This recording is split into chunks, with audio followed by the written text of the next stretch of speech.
continuing from the Acts of the Apostles, speaks of a time when there was great fear and confusion in the early church, the early Christian community. Stephen, a popular deacon at the time, was killed, and then a persecution began against Christians. One of those who was leading these persecutions was Saul, who oversaw the killing of Stephen, and then himself personally apprehended Christians, bringing them to trial. And as a result, many people of faith began fleeing Jerusalem. There was a diaspora, a spreading out of people, moving to the outlying areas. Only the apostles remained in Jerusalem at the time. But you know, even with things looking bad for the early Christians, the Spirit of the risen Christ was always at work. Christians who left Jerusalem, for instance, they settled in other places where, after a while, the gospel itself took root. They brought their faith with them, and the good news of the risen Christ became known to people in different areas.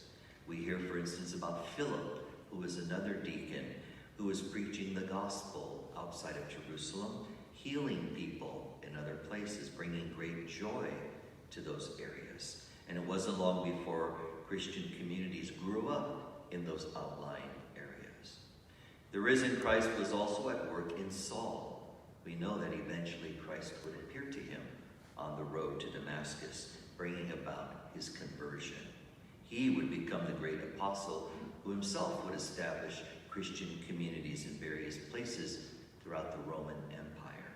So what we find is that just when things are looking their worst, Christ is present, building up the church, helping it to grow.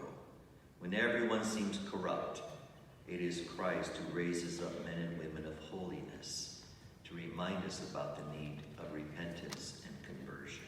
When the church is going through difficult times, it is Christ who strengthens it so that it can continue its work of proclaiming the gospel. When we're feeling under attack or overwhelmed by life's obstacles and challenges, it is Christ who offers us comfort and gives us hope. So in every difficulty, it is Christ who is present to lift us up and move us forward.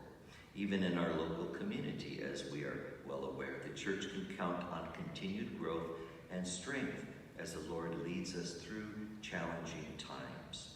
With faith, we embrace the cross that we must carry. And as we do, we are purified and made holy, ready for the next phase of growth. There's never a time when Christ is not present to the church. And once again, as Jesus says, it is the Eucharist that provides us with what we need to keep going. As we receive the body and blood of Christ this morning, we have to remember it is the Lord who gives us himself so that we can continue our work of drawing people to the gospel so that they may also share in the gift of salvation.